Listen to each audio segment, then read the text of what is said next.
So I hope everyone is prepared to take a trip today. We're going to call our travel agent and tell them we want to go somewhere, but we're not exactly sure where we want to go. But we know we want to go to a place where innovation and big tech are bursting, where startups are thriving and new ones are bursting out every day, where entrepreneurs are tinkering in their garages, creating the latest tech and the latest chemistry, a place where people are failing fast and picking themselves back up to start their latest venture, a place where unicorns do exist. So, where are we going? San Francisco, perhaps, or maybe London, or Singapore, or Beijing, or maybe even Tokyo. It's no wonder that when we hear the words innovation and startup and big tech, those are the cities that come to mind. After all, San Francisco is home to the largest number of startups in the world. I mean, everybody's heard of Silicon Valley, right? Tokyo boasts the largest number of patents in the world, and Singapore is the top destination for foreign direct investment. But are large cities, metropolitan areas, the only ones where innovation's happening? Are they the only producers and recipients of innovative thought and action? Are small towns like mine, are we relegated to only being third and fourth tier supporters of these large innovative companies? The answer I submit to you today is a resounding no. Absolutely not. And what is being called the fourth industrial revolution, innovation is a necessity. Innovation is not only vital in the business world, but it's also important for cities to be successful. It is highly fundamental to the success of a city. When you couple innovation and talent, you get higher productivity and greater long-term economic growth. And large urban areas should not be the only ones who thrive off an innovation-driven economy. Small towns like mine can and will and must innovate in order to thrive. Now, I'm not saying that my hometown is going to be next Silicon Valley, although that would be pretty cool. We get a lot of visitors, large airport, and all those other amenities. But what I am saying is that small and mid-sized communities can make little changes in the way they do business to create a culture of innovation where startups and big tech can thrive and where the next unicorn can be found. It takes a willingness to change, the courage to disrupt the status quo, and the commitment from a community to engage in innovation. So when you talk to your travel agent and you tell them you want to go to a place where innovation and startups and entrepreneurship are regular words of the day, I want them to tell you you're already here. You don't have to go anywhere. So how do we get there? How do small and mid-sized communities who don't have all the luxuries and amenities of a Beijing or Tokyo or San Francisco have? How do we get to become a center of innovation? Well, I'll tell you how. First, let's identify any unintentional barriers to growth and creativity. For example, local leaders can examine their laws and ordinances to see if there are any in there that impede, inadvertently, mind you, impede growth and creativity. Now, I'll back up. On the macro scale, we see this happens in the United States, where sometimes technology outpaces regulation, right? I'll give you an example. There were a group of parents whose kids have diabetes. And so the technology that was available to monitor blood sugar just weren't good enough for their kids. They needed something better. They wanted something better. They created something better. They created a software that monitors blood sugar levels. Now, they could have waited for the FDA, the United States Food and Drug Administration, to approve a device, but they didn't want to wait. As a matter of fact, their hashtag was "We are not waiting." And the device they developed was better than the ones that were already available on the market, the ones the FDA had already approved. Now, I'm not telling anyone to break the law or circumvent the law. I'm not advocating that. I'll get in trouble for that. But what I am advocating is that local leaders who have more control over their local laws examine these statutes and ordinances and find the ones that may be impeding growth and find ways to be more flexible with those.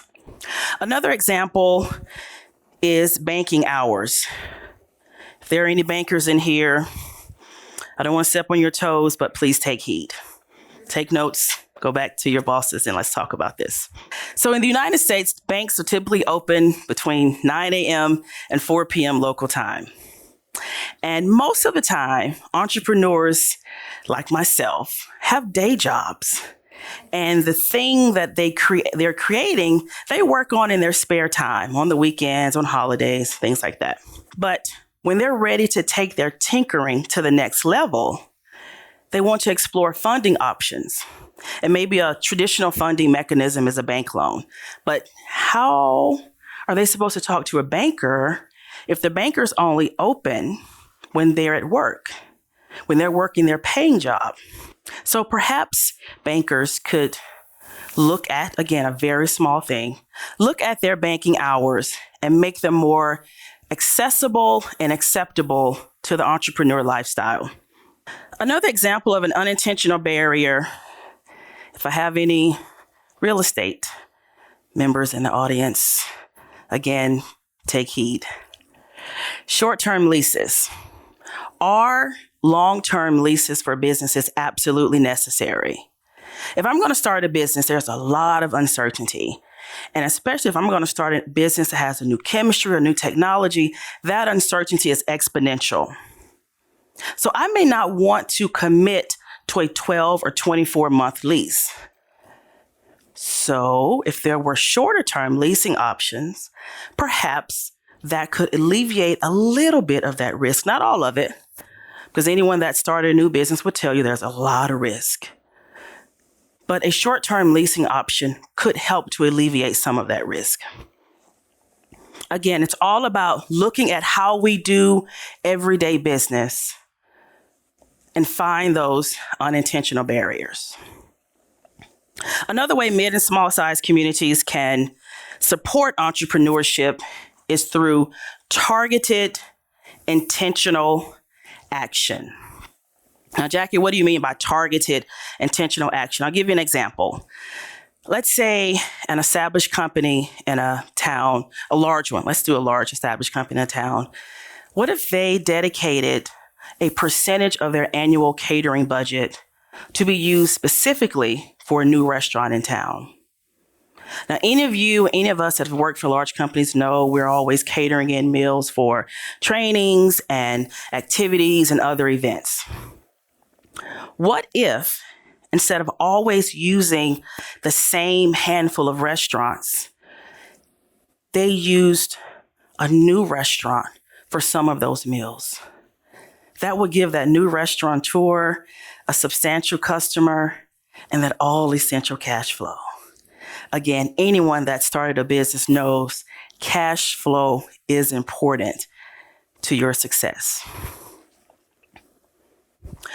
Another way that cities can encourage innovation with intentional action is local business information being readily available to everyone that wants to start a new business.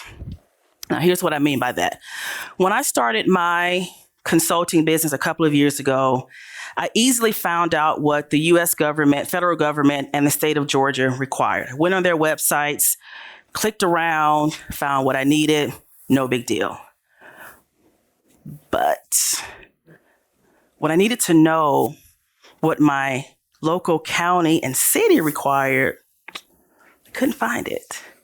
Now, I'm fairly technologically savvy. At least I know how to use a website. Let me be clear. I know how to use a website. So I clicked around and I couldn't find it. Fortunately for me, a good friend of mine works at the Joint Development Authority. So I picked up my phone, called her up, I told her what I was doing, And I said, hey, what do I need? I don't want to break the law. I don't want the city clerk or the police department or the sheriff office coming to my office saying I haven't filed these papers. So girl, tell me what I need. So she told me what I needed, done and done. But why did I have to know someone personally to figure out what I needed to do? It should have been easy for me to start my business. That information should have been readily available and easily accessible to me and any entrepreneur who wants to start a business in a town. It's not that hard to do. At least I don't think it's that hard to do. And this information should be accessible to anyone, regardless of language, physical ability, or technological savvy. And lastly, small communities can create a culture of innovation with visible and tangible features. Can we offer low-cost office space? What about short-term leases for vendor pop-ups? That way, artists and artisans and craftspeople can experiment with their products to gauge interest before they make that huge investment into a permanent space. You remember when I told you before, we talked about short-term rentals? This would be a good spot for that, I think. Something that would have helped me a few years ago in a past life was a huge chemistry lab or a small chemical manufacturing facility. For 10 years, I worked in research and development at a large manufacturing company. They are the largest player in their industry. And one of the things I did in research and development was evaluate new chemistry, new technologies, and new products to see if they were a good fit for our products and services. And I did a lot of chemical evaluations. And the biggest obstacle I ran into, especially when dealing with a startup or a small company, was what we called inadequate sample size. Well, Jackie, what's inadequate sample size? Well, in order to test the chemistry on a piece of equipment, we need enough to run the machine, to make product, to test the product to see if it works. Well, how much chemistry do you need, Jackie? In some cases, we needed 10,000 pounds of product just for a small test. Now, any of you that are not familiar with manufacturing, some of those pieces of equipment couldn't even fit in this room. They were huge. They are huge, I should say. We still have them. And a startup or a small company would not have the production capability to give me 10,000 pounds of product to test. And more often than not, I had to walk away from that potential relationship. They couldn't give me the product I needed to test. They could have possibly had a life-changing chemistry, but they didn't have the capability to make what I considered a small sample size. For them, 10,000 pounds is a lot. When your equipment is larger than this room, 10,000 pounds is a little. But if we had had in our community a huge test lab or what I would call a small manufacturing or a small test manufacturing chemical facility, then those startups could test and refine and make the sample size product that I needed at the time to test their new chemistry. Who knows what kind of partnerships we could have formed had we had something there to fill that gap. The gap between what they could make and what we needed. What about a community having an innovation or startup fund? An innovation fund that could be funded by private entities, local governments, chambers of commerce, just as examples. And this fund would give grants to innovators to either further their research into a new technology or new chemistry, or to help rent space, or to give them anything they needed to take their innovation to the next level. Now, let's be very clear. This fund is not just for someone starting a new business. The new business must be innovative. not just another version of the same thing.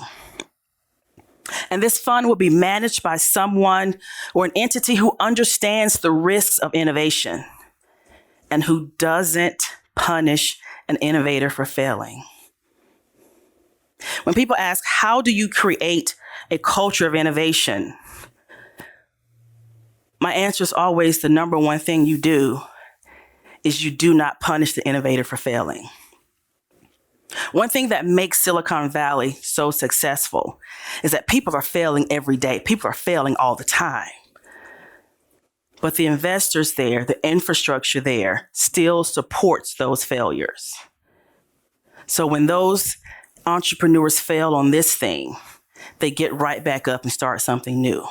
When you have that entrepreneurial spirit, it takes a lot to quench it, and it takes a lot to dash it and kill it. So let's create a culture in our community where failures are learned from instead of punished. Innovation is happening every day. Whether we want it to or not, whether we like it or not, it's happening. And it's not just happening in large metropolitan areas. It's not just happening in high density urban areas. It can happen right here. It can happen in your hometown and in my hometown. It can and must happen in small communities. But we have to be willing to encourage creativity, not punish failure, and be willing to disrupt the status quo. Doing business the way we've always done business could possibly hurt innovation. And so small communities have to be willing to disrupt the status quo, which is going to make a few people upset, but that's okay. If our goal is to be Silicon Valley-like, if our goal is to reap the rewards of an innovation-driven economy, if our goal is to grow, if our goal is to have high productivity, then we must innovate. We must embrace innovation. We must embrace entrepreneurship. We must embrace our startup community, and we must even embrace those who fail. So the next time someone asks you, where's innovation happening? I want you all to say, it's happening right here in my hometown. Thank you.